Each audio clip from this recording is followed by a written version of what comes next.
Assalamualaikum warahmatullahi wabarakatuh. Perkenalkan, nama saya Hoirunisa Ajahra dari kelas C5 Manajemen dengan nomor NPM 101200093. Video ini dibuat untuk memenuhi tugas ujian tengah semester mata kuliah Pendidikan Agama 3. Di video ini saya akan menjelaskan materi 1 sampai materi 5 mengenai Ma'rifatullah. 1. Ahamiyatu Ma'rifatullah, yaitu urgensi mengenal Allah. Definisi. Ma'rifah berasal dari kata arafa ya'rifu ma'rifah, yang berarti mengenal.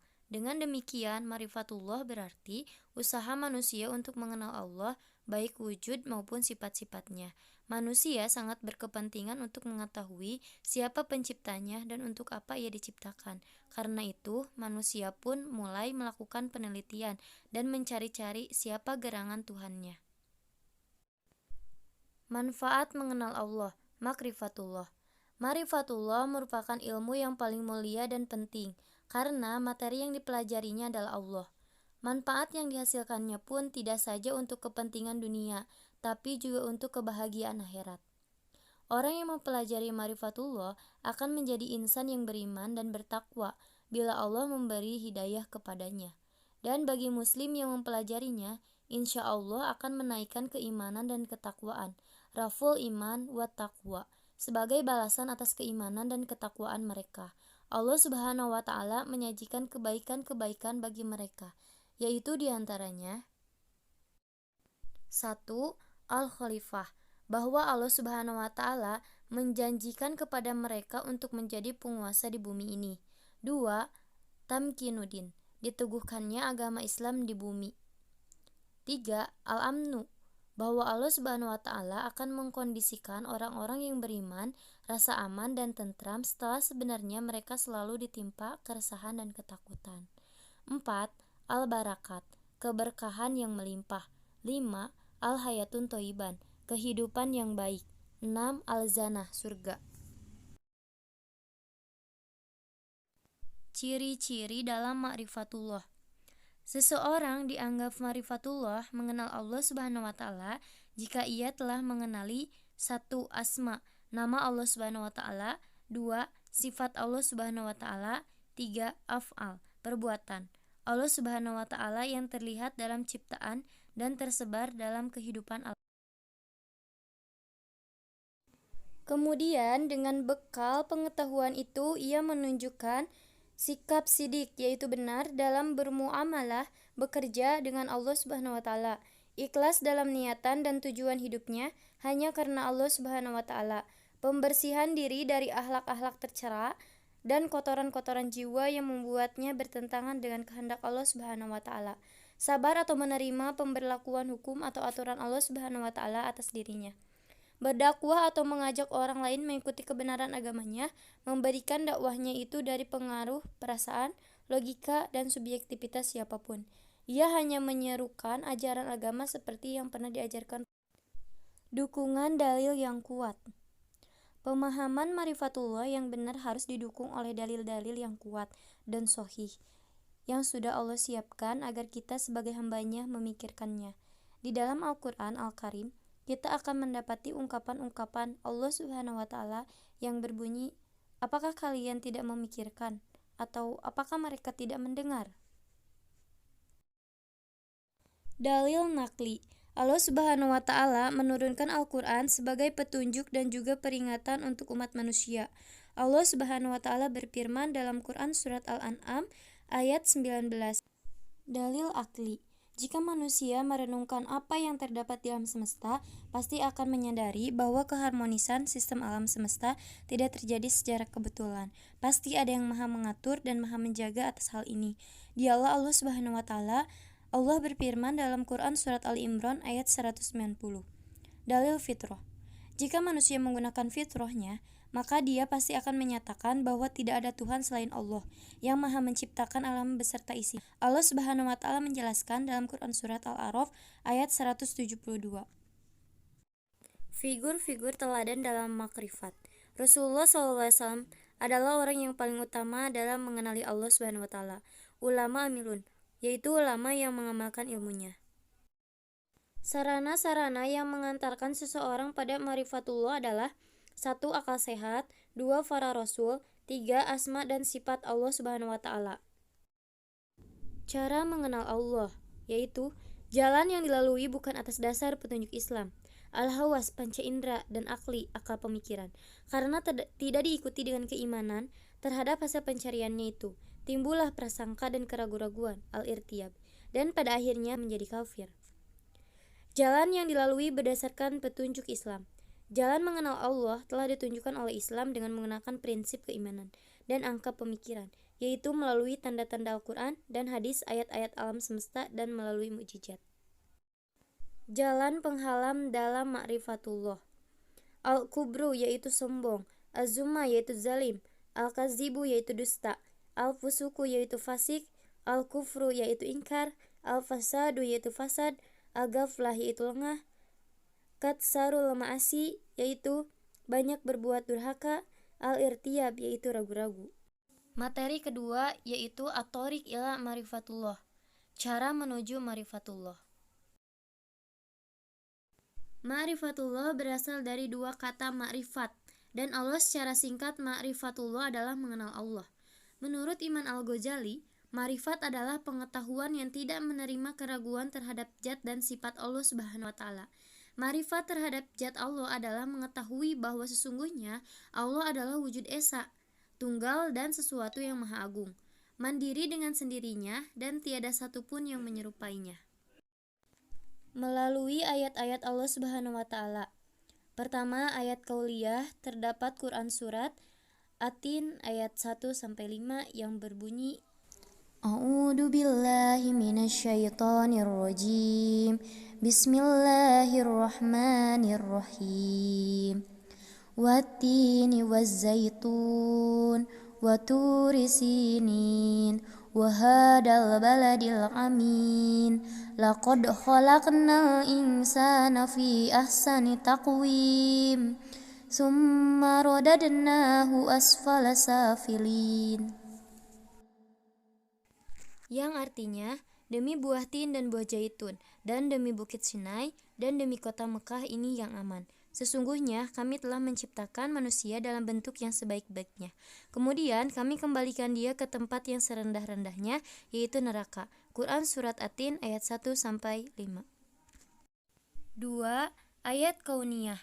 Terdapat dalam Quran Surat Ali Imran ayat 190 yang berbunyi, Bismillahirrahmanirrahim.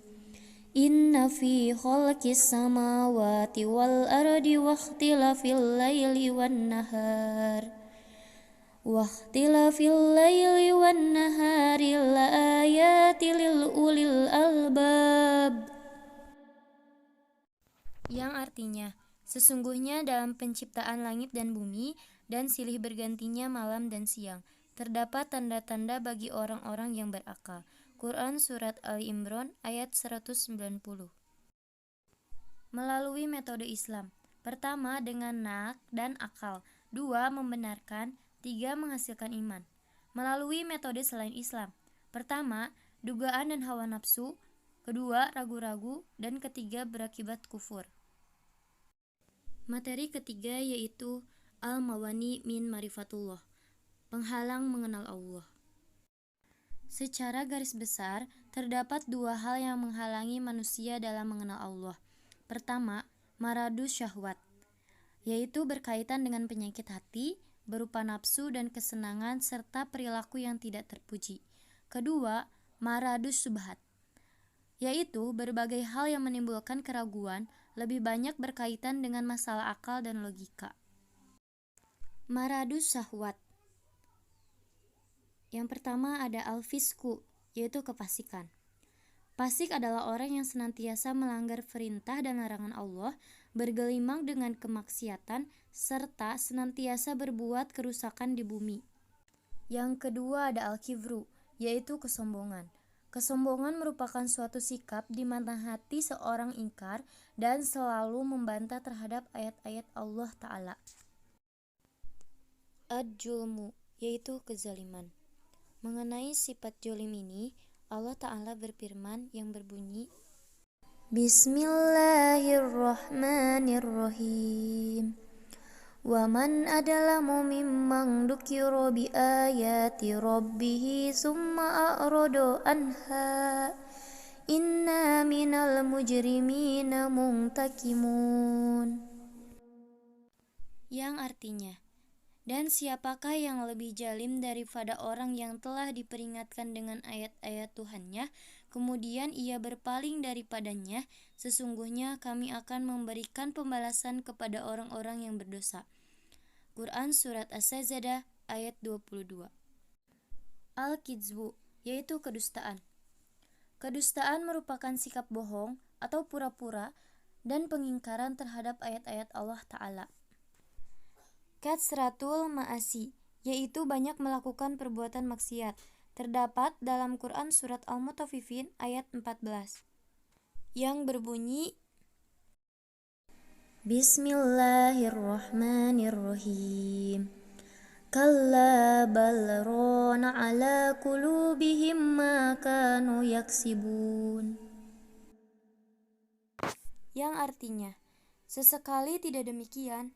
Sebenarnya apa yang selalu mereka usahakan itu menutupi hati mereka. Quran Surat Al-Mutaffifin ayat 14. Maradu as-subhah.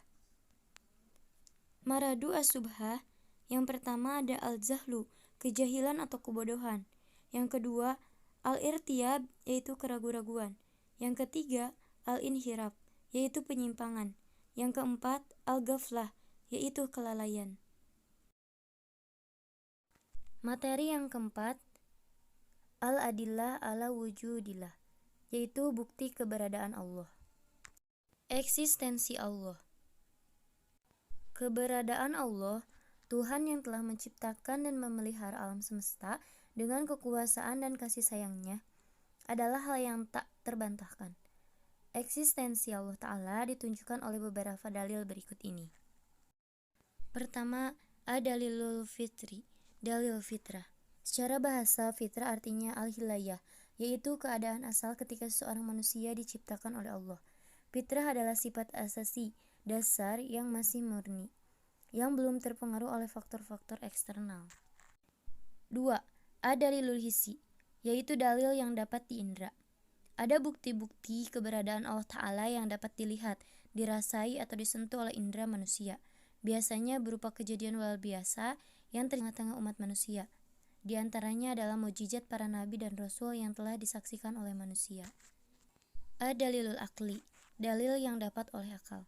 Bukti rasional atau akal yang digunakan untuk merenungkan keadaan diri manusia.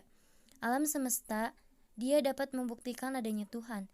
Di antaranya, langkah yang dapat ditempuh untuk membuktikan adanya Tuhan melalui akal adalah dengan beberapa teori. Antara lain, ada teori sebab dan ada teori keteraturan. 4. Ad-dalilun nakli. Nas, dalil nakli adalah dalil pembuktian akan keberadaan dengan merujuk petunjuk kitab suci. Dengan fitrah, manusia mengikuti adanya Tuhan. 5. Ad-dalilul tarik, yaitu dalil sejarah. Banyak peristiwa bersejarah di masa lampau, semenjak Nabi Adam alaihissalam hingga hari ini yang menunjukkan keberadaan, keagungan, dan kekuasaan Allah. Materi yang kelima, yaitu tauhidullah, mengesahkan Allah. Tauhidullah. Tauhid secara bahasa Arab merupakan bentuk masdar dari fi'il. Wahadaya wahidu dengan huruf ha ditasdid, yang artinya menjadikan suatu satu saja. Syekh Muhammad bin Shalih Al-Utsaimin berkata, makna ini tidak tepat kecuali diikuti dengan penafian, yaitu menafikan segala sesuatu selain sesuatu yang kita jadikan satu saja, kemudian baru menetapkannya. Rububiyatullah. Rububiyah yaitu meyakini kekuasaan Allah dalam mencipta dan mengatur alam semesta. Misalnya, meyakini bumi dan langit serta isinya diciptakan oleh Allah. Allah lah yang memberikan rezeki dan merajai atau memiliki. 1. Khalikon, yaitu keesaan Allah sebagai pencipta. 2. Razikon, yaitu keesaan Allah sebagai pemberi rezeki. 3. Malikan, yaitu keesaan Allah sebagai pemilik alam semesta. Mulkiyatullah. Berpegang tauhid mulkiyah adalah berasal dari kata malika yamliku, artinya memiliki, berkuasa penuh atas yang dimiliki. Sedang maknanya adalah menegaskan Allah Subhanahu wa taala sebagai satu-satunya pelindung atau pemimpin, walian, satu-satunya pembuat hukum, hakiman, dan pemerintah, amiran.